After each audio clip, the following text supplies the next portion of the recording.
मुंबईमध्ये मराठा आरक्षणाचा गोंधळ सुरू असताना सोलापूर शहरामध्ये गणेशोत्सवाची धामधूम सुरू असल्याचे पाहायला मिळत आहे। राजकीय नेते, मंत्री, आमदार हे गणपती पूजेला सर्वत्र पाहायला मिळत आहे। एकाच दिवशी राज्याचे उच्च व तंत्र शिक्षण मंत्री, भाजपचे ज्येष्ठ नेते चंद्रकांतदादा पाटील व राज्याचे ग्रामविकास आणि पंचायत राज मंत्री तथा सोलापूरचे पालकमंत्री जयकुमार गोरे हे सोलापुरात होते। या दोघांनी सोलापूर शहर जिल्ह्यासह अनेक कार्यक्रमांना उपस्थिती लावली। अनेक गणेश मूर्तींच्या पूजा या दोघांनी केल्या। काही ठिकाणी दोन्ही नेते एकाच वेळी पूजेला पाहायला मिळाले, परंतु पालकमंत्री जयकुमार गोरे हे आपले जुने मित्र माजी आमदार दिलीप माने यांच्या ब्रह्मदेवदादा माने बँकेत प्रतिष्ठापना करण्यात आलेल्या श्री गणेश मूर्तीच्या पूजेला आवर्जून उपस्थित राहिले। यावेळी त्यांच्या सोबत आमदार देवेंद्र गोठे उपस्थित होते। दिलीप माने यांच्यासह त्यांचे चिरंजीव पृथ्वीराज माने आणि बँकेचे संचालक मंडळ तसेच मालकांच्या कार्यकर्त्यांनी पालकमंत्र्यांचे जोरदार स्वागत केले। इकडे पालकमंत्री दिलीप माने यांच्या बँकेतील गणपतीच्या पूजेसाठी गेले असताना दुसरीकडे राज्याचे मंत्री चंद्रकांत पाटील हे माजी सहकार मंत्री तथा आमदार सुभाष देशमुख यांच्या निवासस्थानी प्रतिष्ठापना करण्यात आलेल्या श्रींच्या पूजेला गेले। आमदार बापू यांच्यासह संपूर्ण कुटुंबियांनी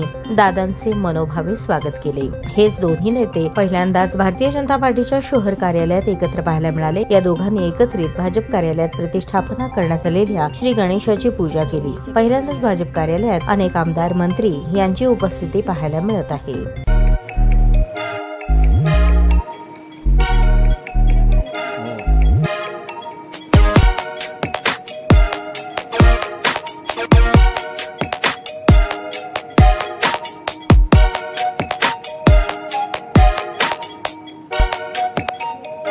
सोलापूर शहरातील सुप्रसिद्ध हॉस्पिटल म्हणजे सेंट्रल मल्टी स्पेशालिटी हॉस्पिटल मागील अनेक वर्षापासून सेवा बजावत आहे। 24 तास इमर्जन्सी सर्व्हिस, मॉडर्न टेक्नॉलॉजी, अनुभवी डॉक्टर्स तसेच अत्याधुनिक तंत्रज्ञान सुविधांनी सुसज्ज स्त्रीरोग, प्रसूती विभाग, ऑर्थोपेडिक विभाग, मेडिकल विभाग आणि इतर एकमेव नाव म्हणजे सेंट्रल मल्टी स्पेशालिटी हॉस्पिटल।